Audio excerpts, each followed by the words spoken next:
I think AI is probably the biggest transformational change in an age of man that has existed.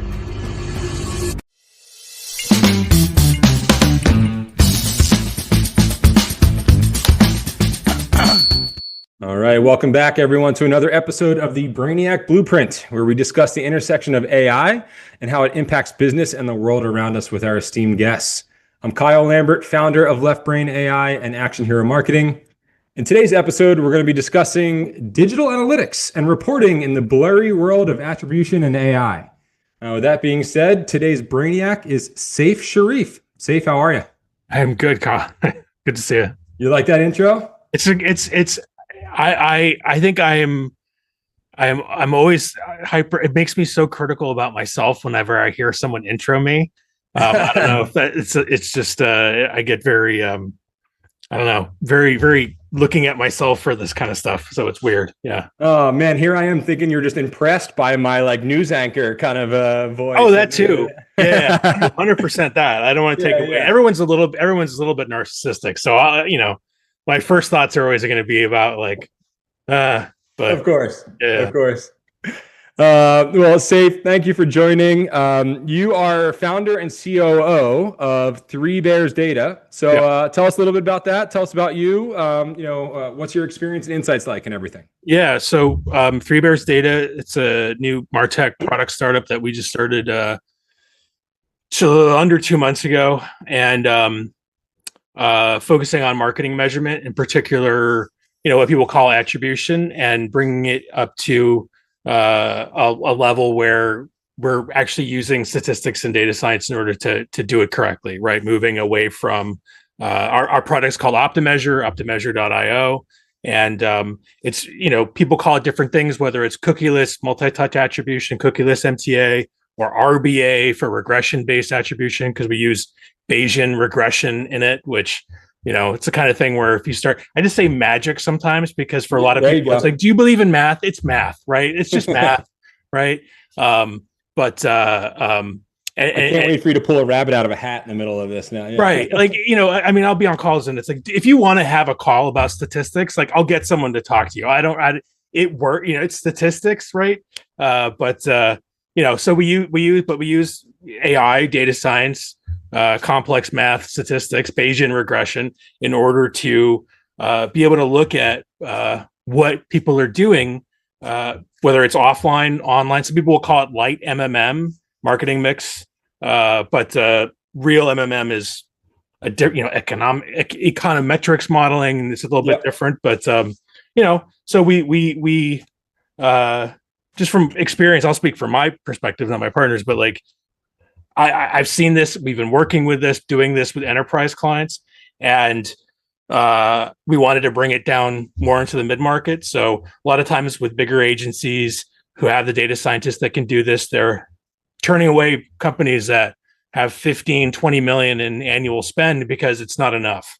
And we can do this with companies that $1 million annual spend and up, definitely $500,000 and up, depending on complexity, we can do it. So kind of bringing the price down for the market. So bringing kind of good data science, cookieless multi-touch attribution, which can get companies 10 to 15% opportunity lift from their current spend if they're not doing it, and bringing that to the mid-market. So why should all the fancy enterprise companies keep all the fun stuff when we can share it with everybody? Share the wealth. I love that. I mean, you honestly, you took my next question right out of my mouth. I was going to ask what problem you're solving. And obviously analytics is just important. That's a problem. You got to know, where your dollars are going and what it's bringing back for you. But it sounds like you're trying to help the little guy out a little bit too. So that it's not just the Amazons, getting all the data and all the money. Yeah. And it's, I have plenty. It's all human to human, right? D2C, B2B, it's all human to human. And I love my friends at Google. I've worked closely with Google for years, so I don't want to malign anyone, but I don't think it is going to be shocking to anyone to say that if you look at your reporting suite within, say, Google Ads, that Google is going to tell you what they want to tell you to get to spend more money on Google. Exactly. Right. And Meta is going to tell you what they want to tell you in order to, they're not going to lie to you, but they're going to tell you this stuff in a way that, so any platform that you're using, it's like, I've compared it to trusting the casino to be your accountant or something like that. Like, it's one of these things where you shouldn't do it. And then even for other stuff, they claim, whether it's Google Analytics and attribution in there, that's never been accurate. I don't know why anyone has ever claimed it is accurate. Yeah. It is a complete farce that you would say, oh, yes, here is your attribution. Oh, really? You everything that happened. Yeah. Right? And because like attribution these days, I'll be, the story I always tell this is like, just think about how you interact with the internet right now and interact with a customer journey. I did it before I always did it. We're close to Thanksgiving now, but like, I'm searching for a new cutting board for the turkey. And I go to a couple sites and I don't really find anything, but one I kind of like, but I go away. And then later my partner gets a message saying, they see a sponsored ad on Instagram or something saying like, oh, turkey cutting boards. And then they come to me and they say, were you looking up cutting boards? And I go, yeah, and blah, blah, blah. Next thing you know, we buy a new cutting board. We've gone through 4 or 5 different devices across 2 different people. There's been impressions that we haven't clicked on. The last thing we did was a paid search, a branded search click at the top of the page. We went right to the place. So Google's going to say that gets all the attribution because it's the last click. That makes no sense. Yeah. Right. So I think like and then also like a lot of agencies no offense to agencies. I've worked for agencies my whole life, but agencies, I've seen them. I've literally seen agencies that I've worked at basically turn clients away from spending money on attribution to save them money and take that money and put it into spend because they get paid based on percent of spend. Right. And so why would you trust anyone who gets paid the more you spend or get paid just by spending? And so for me, I wanted to create sort of like this fiduciarily responsible third party where we're not a platform. We're not doing your ad spend. We are here to just do measurement and tell you what you pay us flat. We don't make a cut of whatever you do. If you want to save money, save it. If you want to take it and reinvest it, amazing. We can tell you the best places to reinvest it, help you with different audiences and whatnot. But there's too much kind of these, there's too many factors where trust becomes an issue. And I wanted people to say, hey, you can trust us because we don't make, you pay us to tell you the truth, not to make money off you. That's great. I mean, attribution is kind of everybody's biggest pain. So it's nice to have someone that's just coming in and be like, hey, I'm here to figure it out for you. And that's it. So I want to dig in a little bit more into that. But before we do, I want to get your response to the prompt. So I think AI is, what is AI to you, Sayf? So this might take our entire conversation off on a different. I'm excited. Let's go. So I think AI, and I was trying to think of the best way to put this, but I think AI is probably the biggest transformational change in an age of man that has existed. Like if we're going back to Stone Age, Bronze Age, Iron Age, Industrial Age, Information Age, there's people that are saying this is the fourth information age, the third being computers, the second one being in like the late 19th century, the first going back to like 1760 in England, right? Yep. And I think this is bigger than all of them. This is bigger than, and it's bigger in what could be an extremely good or an extremely bad way, depending on how things go, because it's so big. Well, and because humans are using it. And humans are using it. Yeah. And so, I ran some calculations. I wanted to think about, let's say like a blanket. You have a standard blanket for your bed. Maybe not your bed. You're huge. So like I don't know what kind of California king you have, but like, I got standard bed stapled together. Right. But like, a standard blanket, how long would that have taken to make in the Stone Age, like 20,000 years ago? And the answer is hundreds of hours. And that's why, people, then they wore animal skins and fur and things like that, because that didn't take as much time. And when they had cloth, it was smaller pieces of woven material, because it just took so much time to gather and prepare and make the string. And then the early industrial age, 50 times faster, and then so on and so forth. And if you were to actually have one of these dark factories right now with robots growing the textiles, harvesting the textiles, making the blankets in a dark textile plant with no humans there doing it, it would be approximately 3 minutes of human oversight per blanket.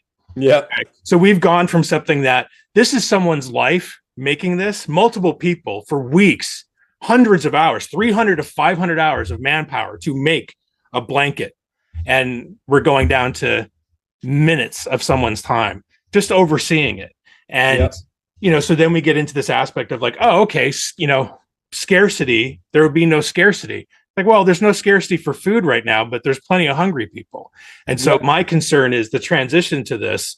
It's what direction do we go here? Do we go in this Star Trek, everyone has a replicator of sorts, we're all fed, and we all have some sort of not even universal basic income, but universal high income, and blah, blah, blah. And it's actually wonderful. And we can make art and music and explore the universe, whatever. Hey, that sounds good. I'd like that. That's my vote.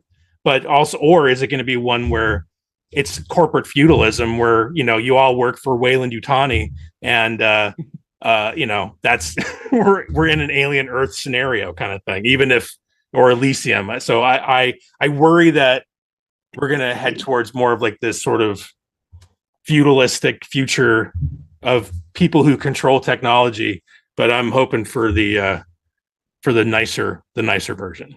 Yeah, I mean, I understand your point, and I think if you think about any tool, people who have access to that tool get a level up, right? And not even just specifically AI. Like if you have a calculator, you're going to be able to get done math quicker, right? So you're right. So that gap could increase. I'm trying to stay positive. Trying to say, I like the thought of, the people who get good at AI are going to be able to, not get replaced and all that kind of stuff. But again, people don't have that luxury to learn a new tool or have access to it and stuff like that. So we'll see what happens. It could be a little bit, it is a little scary to think about for sure. It's going to be, whatever happens, it's going to be a tough transition. Yeah. And it's going to be disruptive. Yeah. And I'm hesitant to say everyone needs to learn how to use AI. I do think that, right? But what does that even mean? And how are people even capable of following what that means? I'm not sure. Yeah. And things are going to change even with AI so rapidly that honestly, if we get to an AGI, ASI kind of situation in 5 years, and you've spent the whole 5 years trying to learn how to use AI, well, too bad ASI is here, and now you don't even have to do that anymore. Yeah. I think that what I'm telling people is we can't really see what's going to be on the other side. It's going to be transformative in a way that we cannot predict. So it's kind of like going to blacksmiths in 1750 and saying 200 years from now, you're going to have to be able to build a car. Yeah. And be able to work on a car. And that seems absurd because it's 200 years in the future, but that 200 years is we're in this exponential growth pattern. So that's actually 5, right? Or 1. And so I don't know what it's going to be, but what I do know is that, or at least what I truly believe is that the human to human interaction is something that here and there will be, having a reservation, right? Having, my AI deal with the American Airlines AI to work out our flight issues. Yeah. Sure. Right. It's like the stuff that no one wants to do. That's just following logical patterns. Yes. But having your child speak to their therapist. Yeah. Having someone who consoles you about your death of your mother. Like the person who is playing the guitar at the beer garden you're at, the person who is giving you a selection of the flights of beer and saying, here's our current 6 things that we made, and even to a degree that you had, who made the beer, how they made the beer. I think people are okay with a level of automation, but I think, keeping a mind on the human side and not letting that go. I think that if you're looking at something where you don't have to do any interaction with another human being, you don't have to understand the psychology of another human being, I think that job is going to be automated away. So if you're not really good at interacting with people, it could be a problem. That's an interesting point. Thinking about the psychology of things, like you said, like interacting human to human for a customer service standpoint. I don't want to say it's easy, but it's straightforward. You know what I'm saying? But when you get into the complex nature of human psychology, who knows? I mean, again, we can't necessarily predict if AI is going to be able to do that, but right. But I mean, like one thing I was talking about this or I think I had something on LinkedIn and one of my former employees posted on about how they had just they just did a flight. They had gone to the airport and they had used they hadn't talked to anybody. They walked in, they used the interface to, get their ticket. They put the thing on themselves. They put it on the belt, carried it away. Yeah. And they never talked to anyone.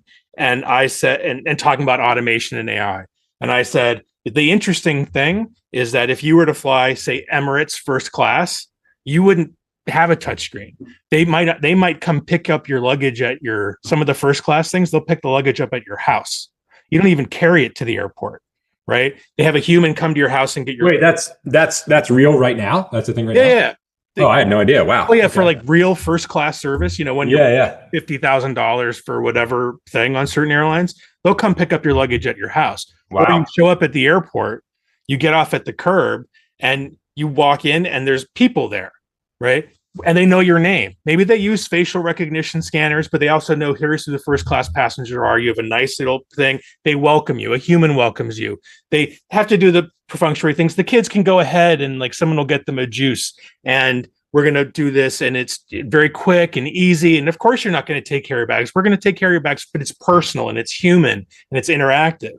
And so I think even today, if you think about high quality service, it is not touchscreens. High quality service is not going to Taco Bell and hitting a touchscreen. High quality service is sitting down at a Mexican cantina and having, Luna come over and, take your order, right? Like that's what you want from service is human service. You don't want the touchscreen. So. Yeah. You're making me feel like a peasant right now. I didn't even know that these options were out there. Like. The thing is, you don't want to experience them because you start experiencing that stuff and then everything else is pain. Yeah, 100%. I was like, I'm going to drop 20 grand and get one of those Neo guys to start doing my laundry over here. Yeah. So, all right. So, Sayf, I know that you are just, we used to work together. I know you're a smart guy. You get a lot of stuff. Obviously, you're in tune with these kind of things. So I'm curious, just from your day-to-day, whether it be the business side or the personal side or just internal processes, I could tell from your camera, you've got a little AI, connection and everything going on. So how are you using it today? Where are you seeing benefits right now? Obviously ChatGPT is big. I'm sure you use that or an alternative. Yeah. But I'm curious where you're using it. Yeah. And I depending on my mood, I'll use ChatGPT. I'll use Claude. They're all different for different purposes. Sure. And they kind of have different approaches that I'm still kind of trying to wrap my head around whether I'd like the ChatGPT, go out and do it. The Claude kind of more cyclical, go out into the wild and do things and then come back and agentic and that. I would say without getting into, I use it on a daily basis. Yeah. And an example of like, I can crank out so much content that the problem is I can put out too much content. Sure. Whereas back in the day, it would be more of a struggle. And what I can do now is I have an AI trained on my writing samples. I can put together my thoughts relatively quickly using AI and say, give me a bulleted list on this and this and this, and bring this over here. What is, the yada, yada, yada. And I have it kind of package up into a structure that I want. And then I'll just talk through it. I'll just talk about that and then take the transcript of what I talk, feed that back into AI, have that then kind of clean up my spoken word into being written word using my writing sources as that. Then I take that and then I take another pass at that because it's never perfect and so on and so forth, and take a pass at that. And sometimes rewriting all of it. But honestly, having 2,000 words written out and then looking at each paragraph and rewriting each paragraph is still, I think, easier for me than maybe just writing 2,000 words on something from scratch. It's easier for me to talk about it. And so, I mean, I can do it, but just it's the speed of it. So like in the span of a few hours, I can crank out a 20-minute video, long form content piece based on it. All these, use AI to like take the video and like create all these like short video hooks, edit out all the, have AI edit out all the ums and ahs and, the knows and and all that. And it's just so, I'm leaving that in. We're not editing that out. Yeah. So it's tough, but and then I think for our product, obviously, we're looking at how do we use AI in the product to, again, save time or do things that otherwise you just wouldn't have the time to do. Really, I mean, what our stuff does is to find that signal in the noise that a human just doesn't have time to do the math. Right? You're talking about a calculator. It's just having that many more calculators and being able to do that much more math. Whereas a human will never necessarily, rationally, and you can see it sometimes if you do like turn on, turn off tests and just like do like something or a geo test. Well, we turned off all our ads in Chicago over the weekend and our conversions in Chicago tanked by this percent. So we can assume that this accounts for that. And of course, you've lost all that revenue from Chicago that week in order to do it. And you got to convince someone like, we might come out cost us like $50,000.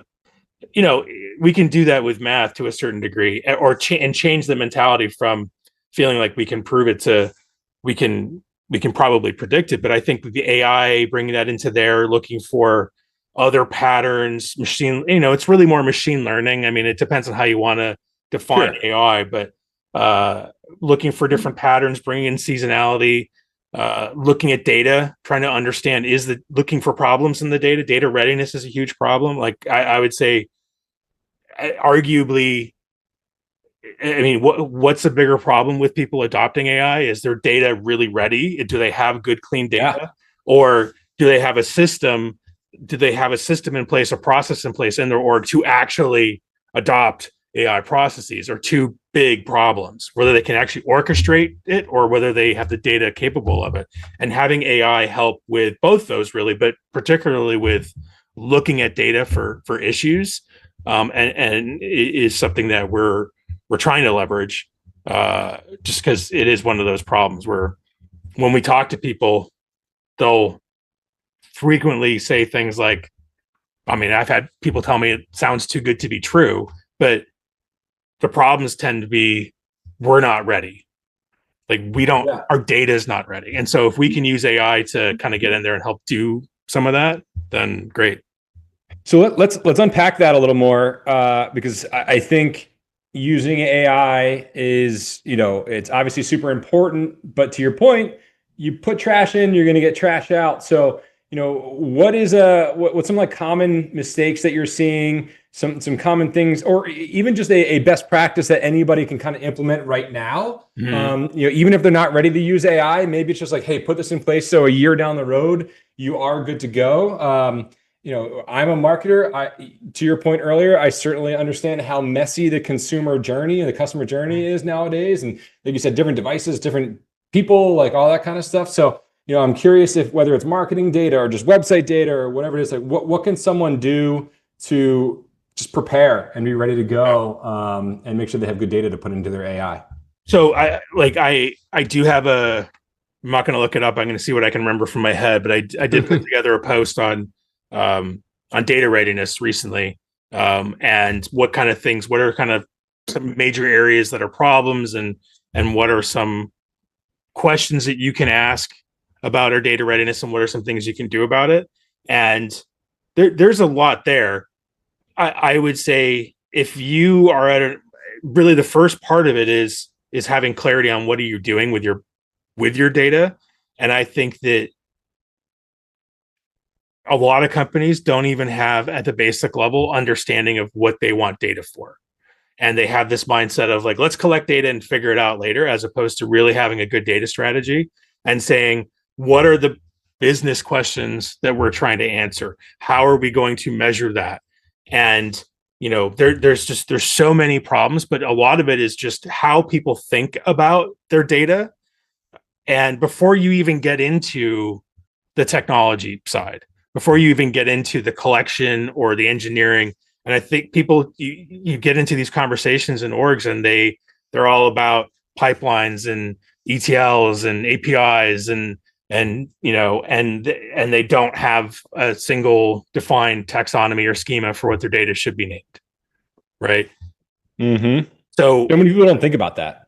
They don't. And I want to use a different example, but we used to call it, from a previous client at a previous agency, the candy gum problem, because they had a gum and sometimes it got labeled in a dimension as a candy and sometimes it got labeled as a gum. And just by doing that, it screwed everything up. I'm sure. Right? Yeah. And how did that happen? Somebody, they didn't follow it. They didn't follow a taxonomy, and they put up something on a site, or they put something into a tag manager, and here it is. Or you name a campaign something. Oh, who really cares if it's an underscore or a dash? I like dashes better. Well, great. You didn't follow the taxonomy, and now that is not getting mapped, and it's automated and no one looks at it and no one's aware.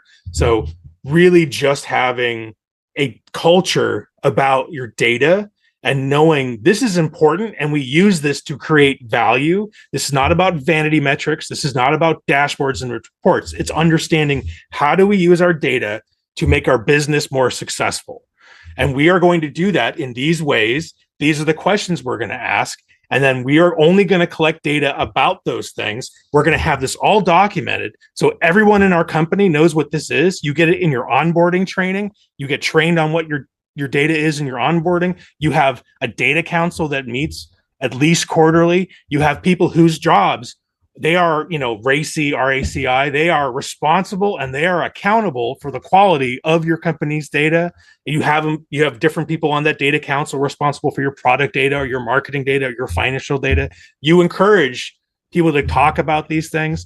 You take this seriously and say, you're in charge. You have this council. We have this documentation. We train our team in it, and we reward people that are answering the questions that we're asking. Why? Mm-hmm. What is driving leads? Or whatever that is. Or how do we get to a better operational efficiency on our ad spend?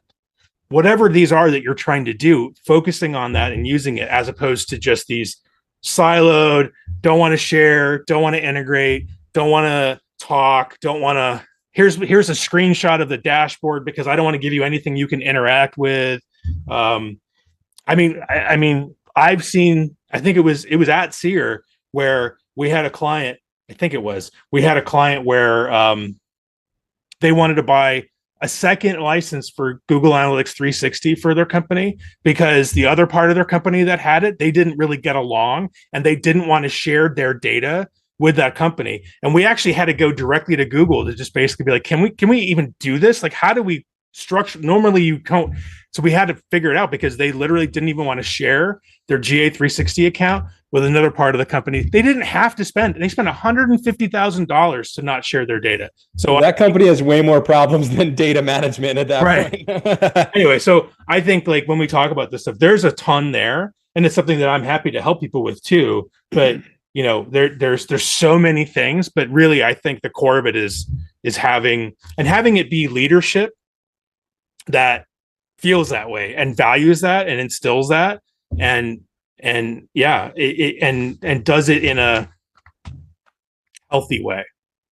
It's funny. So you mentioned Sear. You're kind of giving me PTSD from the 2018 days of back when they were just starting to get into like the data warehouse and Power BI and all that kind of stuff. And all of us paid media guys had to go and adjust all of our campaign names for every single client and have like 13, consistent names in our naming convention and stuff like that. It's like, oh my God. But we saw the impact from it at the end. Like when the data was coming in, it was clean. It was nice to see. So it works. It works. And the more you do that and the longer you have it, you get year over year data and compounds. It's just gold, right? Yeah. So you do it right, and it's just so valuable. So I'm curious, let's say a client comes to you, they've done absolutely none of this. Things are super messy. They have, let's say, 5 years of marketing data and stuff like that. But again, it's not organized. How do you, use that? Or do you not use it at all? Do you say, we have these assumptions and we're X% confident or something like that? Or, what does that look like? I mean, I hate to say it's worthless, right? It has to be used for something, but I'm curious how you approach it. Yeah, I'll be honest, like at a certain point, the juice is not worth the squeeze if your data is that garbage. Yeah. It depends on what's there. Again, like using tools, using AI, using even just a good find and replace, you can sometimes correct a lot of problems.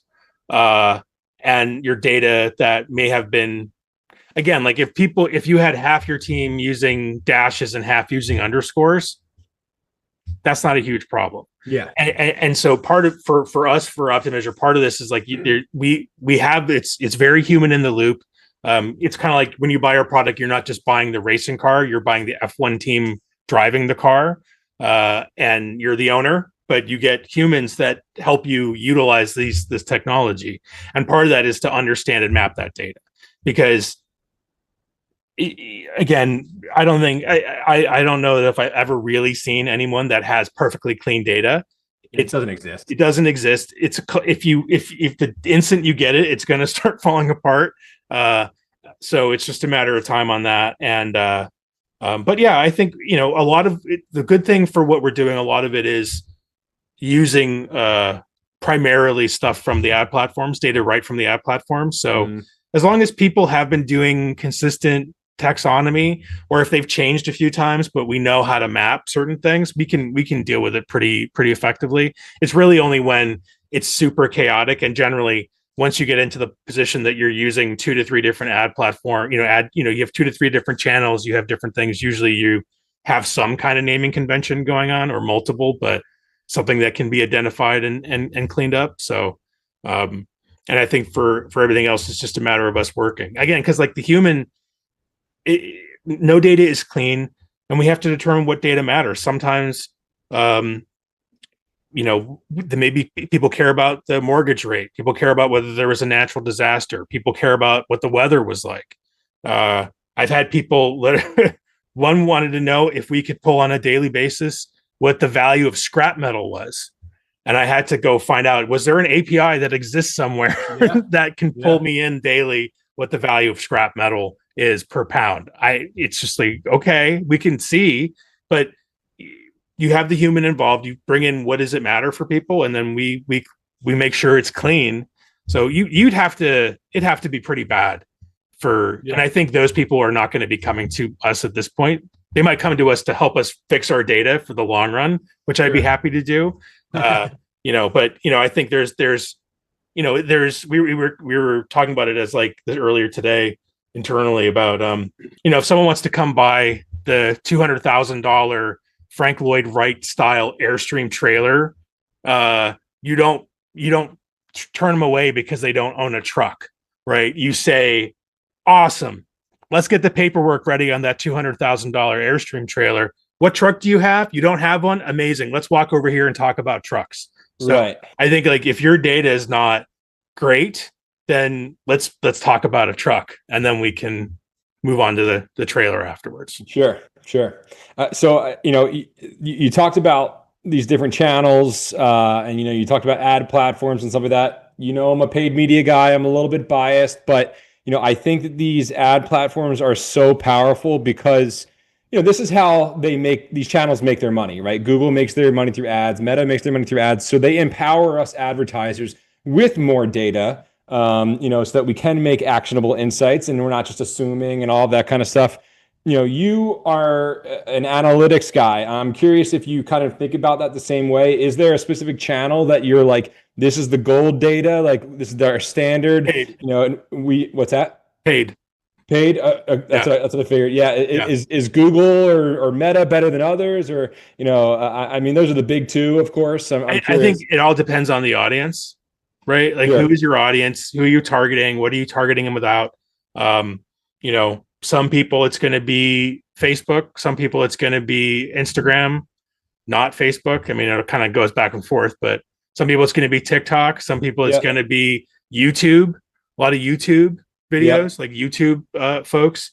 Some people it's going to be TV, right? I mean, but there's a lot out there, but I would say the number one effective thing going forward has been and going forward is paid. And I say that in the sense that, so I think it's going to get more so too, just because I think that we continue to see this evolution of, again, it's Weyland-Yutani capitalism, right? It's like, how can these companies make more money? They always need to make more money. And anything that they are giving away for free is that they're not making money. So, Google organic is with taking away deeper scrapes of like the Google searches with the AI promoted. I mean, is there organic on the front page of Google searches? I mean, you got to be real obscure if that's going to happen. You're going to get an AI response. You're going to get paid responses. And, like you're going to go into ChatGPT but ChatGPT or whatever else you're going to start asking questions of that. Where are they getting their information from? It's a similar kind of thing. Algorithmically, I've done different tests on this, but, and I'm not, just personal, but I mean, there's not anyone would say this, but if you're creating content these days, they want to pay people who are keeping people on platform. Right. Because they want on platform time. And so that means more ads showing up. More ads will show up. Yeah. And so then they'll pay you if you make people stick around more. And they don't care, followers, subscribers, this stuff is meaningless these days, almost next to meaningless. I mean, you can show it as maybe for getting someone to pay you money to talk about something. I was going to say you can sell it to a brand or something like that. Yeah. But the reality is that, if you wanted to organically, use what's the most generic side hustle business, like a Etsy t-shirt store. Yeah. Right? So like you set up an Etsy t-shirt store and you have, whatever, your Nathan Fillion fan club, whatever. And you you do paid ads to point to your store. What's going to, you can do paid ads or you can just kind of post organically on Instagram or TikTok. What is going to actually get you results? I think we know that's going to be paid. Yep. Now you could hit on a specific video and you get 3.1 million views and oh my God, it's possible on any video, anything you upload, but the paid ads will get delivered. That's how I always talk to people. I was like, well, do you want the free and slow way or the fast and paid way? Right. That's pretty much all it is. So right. Yeah. It just, and so I think it's one of the 4 core ways to do distribution these days. And I think it always will remain so as long as these companies make money off paid ads, then they're always going to push towards that. I can't imagine not doing paid. I agree. Well, again, I'm biased, but yeah. Well, I mean, people don't do paid there's reasons why people might not do paid, but it's generally not because of performance, unless it's such a weird field that no one would be. Right. Just a super niche audience or something like that. Yeah. So kind of two-part question here.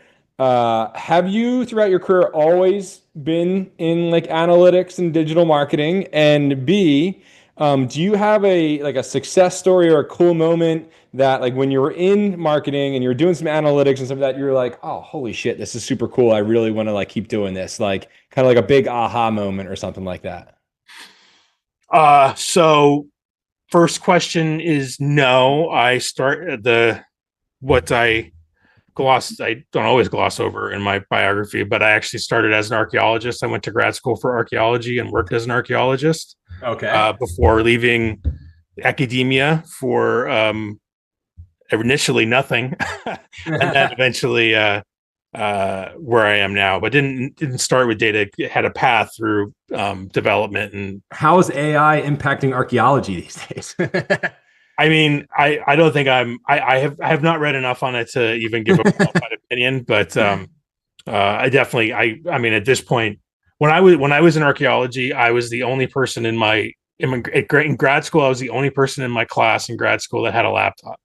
Oh wow! Okay. And I had to plug it in during a class. It wouldn't last that long, and people looked at me as weird that I had a program to keep all my citations and stuff, and and I was the odd one. So, but I guarantee you, it ain't like that anymore. You're always on the forefront. So you're always leading the charge.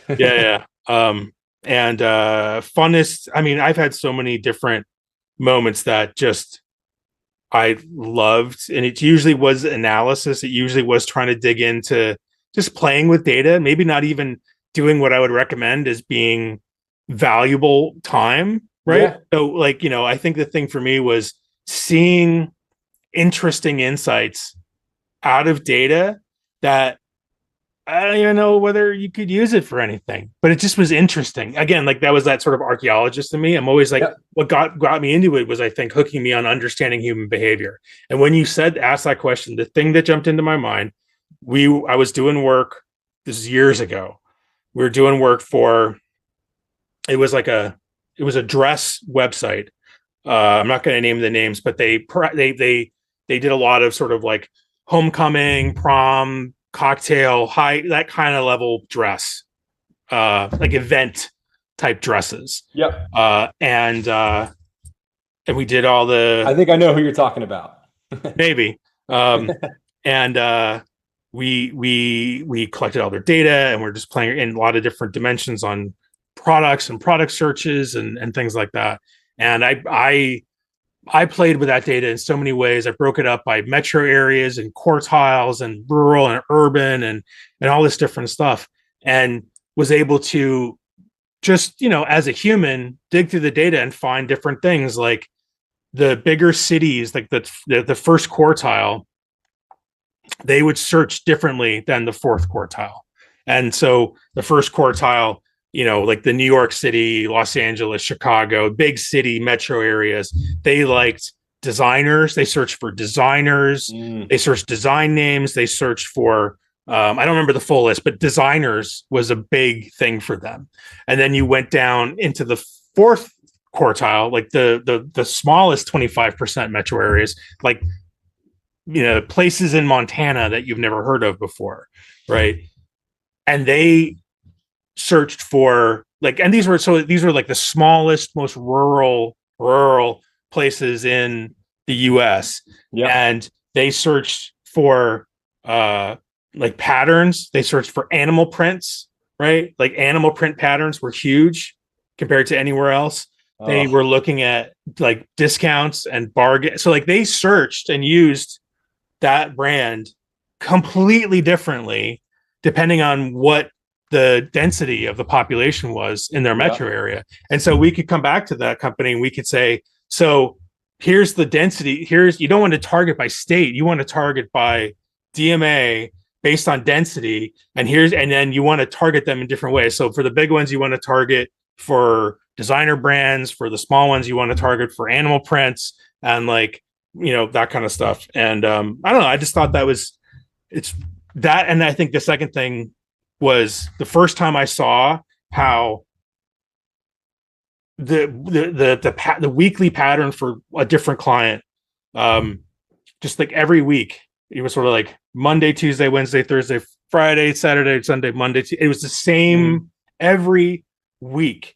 Every week. And that was a long time ago, but that was one of the early things where I realized that like sort of this aggregated data really can tell a story a lot of times better than like a cookie. This is Joe, and this is what Joe did. I don't care what Joe did. Give me a million Joes, and then I can tell you like exactly what to do. That's so funny. I wasn't even involved in that, but you just got me so excited. Like, I think that stuff is so interesting, right? To see, human behavior, like you talked about, like psychology and everything. It's so interesting to see how the same exact product gets like looked for and purchased, and the decision-making process is just different from just a location. You know what I'm saying? Like, and I'm sure that it's culturally different and all that kind of stuff, but it's interesting to see, how people go from designer to, I want leopard print or something like that. Right.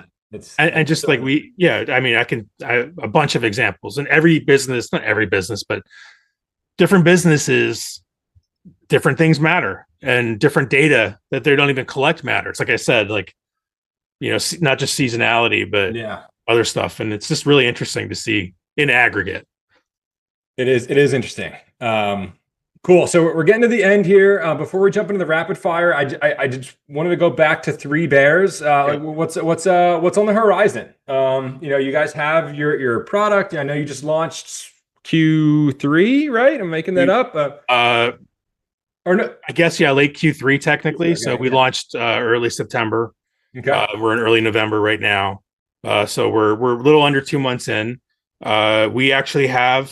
We are talking to a number of different, we don't have any sales. We're 0 ARR at present, 0 MRR, but that's to be expected. One of my advisors, they had their own company that they sold off years ago for bank, and it was a measurement company, and took them 11 months to get to revenue. So as long as I do better than them, I'll be, I'm happy. But we have a number of leads actually that we're talking to that are interested, that fit the profile we want to work with. We are going to hopefully, I think we should start signing stuff relatively soon.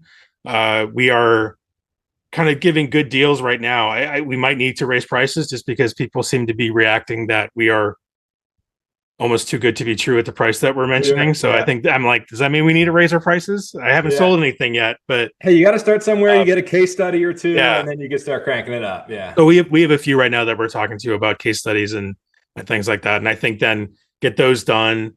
We have our team all lined up, and so getting those done, getting some case studies, and then building off that's the plan. And it's one of these things where I just really believe in the product. Like it's weird, like I had a business before that I had my own agency for 10 years, and it's a different world, but it's not that I didn't believe in it before, but it's just one of these things where I see the market and I see what the competition is, and I see that there's legitimate companies out there that have 200 people at them selling a product that still does like last click and linear attribution, and they have that on their website.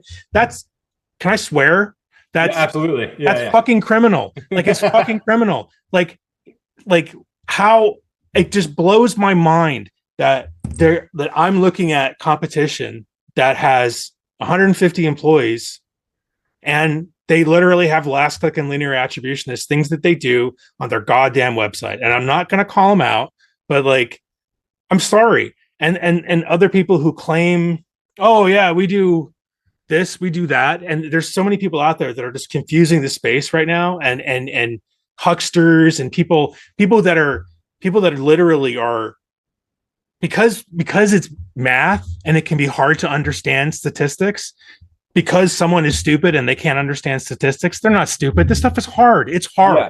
And sometimes you just have to trust that there's people that are smart that put time into that. And there's people that just go, oh, it's they're the ones who are lying to you. Come buy my course for me or whatever. And so I just, it's one of these things where I've seen it, we've done it. And, we've done it in the past for other clients at former agencies. If you haven't done it at all, like, at least we're guaranteeing 5%, because it's going to be 10 to 15%, but we guarantee if you don't get we don't find 5% opportunity of your budget, then you don't pay anything.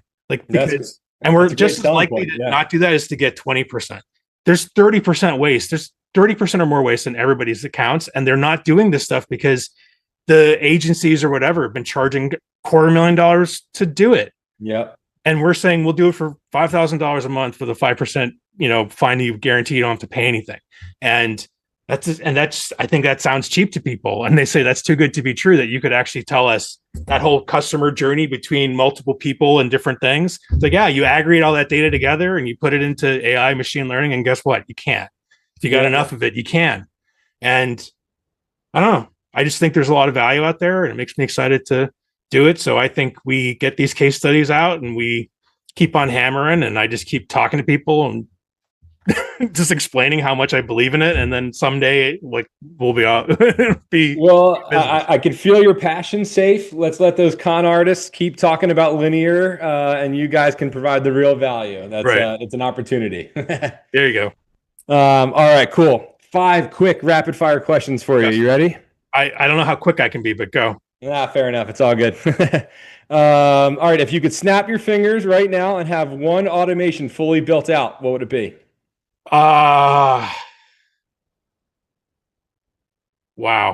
One automation fully built out. It would have to be something with distribution. I would probably say some kind of AI automation involving a warm outreach kind of thing where, I don't know if I would utilize Apollo or what, but some kind of AI automation that could both do warm outreach to people that I'm already connected with, but do it in a personalized way that doesn't sound like a copy paste or whatever else. Yeah. Cause I need to do a bunch more of sort of warm outreach. And so if I had that built out, that would be helpful. Never enough outreach. Yeah. I feel like I know what your answer is going to be based on our last conversation, but what is something in the world of analytics that you wish would go away forever?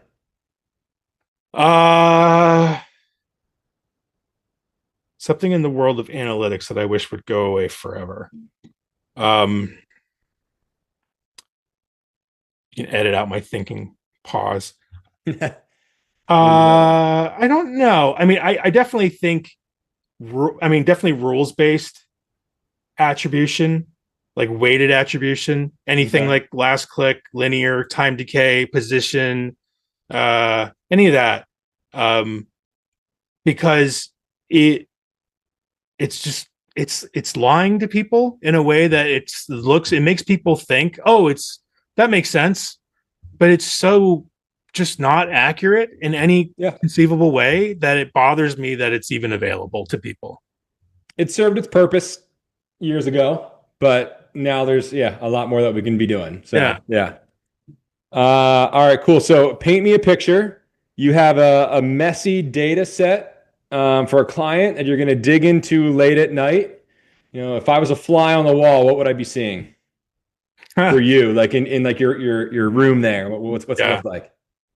Well, you get the reverse view, and I think it would depend on the data set. I do like to play a lot in whether it's even a Google Sheets or Google Excel. It's not necessarily the most advanced way to do it. I should do more where I'm throwing something into BigQuery or something like that, and running SQL on it, which I could do. But there's something. It's like the digital equivalent of like an open fire in the fireplace to me is to have data in a spreadsheet and be filtering on it and be pulling up some visualizations on it and trying to look at it in different ways. And so like if someone has a dirty data set sounds dirty in itself. Like, but if someone, if something's needs to get cleaned, like just exploring, a lot of times filtering stuff at the first level can, for me, get an idea of like what we're looking at, or just taking a sample of it. If depending on how many rows it is, I don't want to, but if you take a good sample of rows and then just start taking a look at what's there, you can start seeing patterns and understanding. And then from taking that, I can automate it a bit more and have a bit more to do actual cleaning. But, the reality is that I'll be honest, I don't do that as much these days because, if you want someone to play with data, if it's not an AI, it's someone much younger than me that's going to do it a lot better. But when I do it for fun on my own, I'll admit. But yeah, fair enough. Which of the three bears are you? So this has been a discussion. I think I am technically bear. I mean, in a way, I'm bear number 3. I'm either bear number 1 or I'm bear number 3, but I'm not bear number 2. Okay. And then we've done different things to label the bears differently, where it's like, well, black bear, brown bear, polar bear, or that kind of thing. Sure. And to be clear, there were actually 4 founders, and so the fourth took the nom de plume Goldilocks. I was going to say, yeah. So, but yeah, I mean, like we don't discern our numbers. Okay. I feel like there's going to be like an internal battle when this gets released now. I'm the bear that likes his porridge hot. There you go. All right. And my last one is, I've been admiring your room here. I don't know if it's your office or your basement or what is your favorite like figurine or oh, well, whatever it is you have there. My favorite, because I have more. Like if I turn this, there's like more over there and over there. Oh, wow. So, like I got a lot. Well, I pulled everything out a while back during COVID because I started doing that, and it's just grown. But it was sort of a reverse Marie Kondo, where it's like, I have these things, they bring joy to my life. Why do I have them in a tub in the attic? Let me put them somewhere I can see them. So I would say favorites. One of them would be, I keep over here. This is an original Cylon from the original 1978, I think it was, TV series. And he's got his gun. And I've had that for a very long time. So I'd say that's one of my favorites. But yeah, I got a bunch. I have a lot of Hulk. I was gonna say, I've become a Marvel guy. Actually, since COVID, funny enough, I got into Marvel. And I love the MCU now. Nice, very cool. Old Hulk there, but yeah, I don't know. I also have some other Star Wars stuff. I have my original 1980 Empire Strikes Back with asteroid field damage TIE fighter that I found in the attic as well. That's incredible. Just a lot of stuff. It just makes me happy. It made me happy seeing it, so I get it. Yeah. Well, awesome. Sayf, we're at the open forum section. Is there anything that you're like passionate about that maybe we didn't discuss that you want to just share with everybody real quick? Gosh, passionate about. It's I would say I think one of the things that I've been passionate about is I don't know how far afield we go, but there's no wrong answer. There's no wrong answer. It's I would say making oneself a better person, but not doing it in some cheesy, let me buy a self-help book way, but actually like, how do you change thought processes as a human being? And I've been doing a lot of studying and a lot of work and a lot of meditation particularly the last year and a half, 2 years. And it's interesting, right? To the more you it's kind of like metacognition, I think they call it, just thinking about how you think is something I do like every day now. Partly because I also have a year and a half old Bernedoodle puppy who still has so much energy. She jumps up this high. She's insane. I love her dearly. She's the first dog I've ever had that is like my dog. Okay. But I have to walk her a lot. So for an hour and a half a day over 2 walks, I have a lot of time to think, and just been doing a lot of that metacognition and how do I change my thought processes and stuff. And it's a very interesting kind of topic that I've been working on.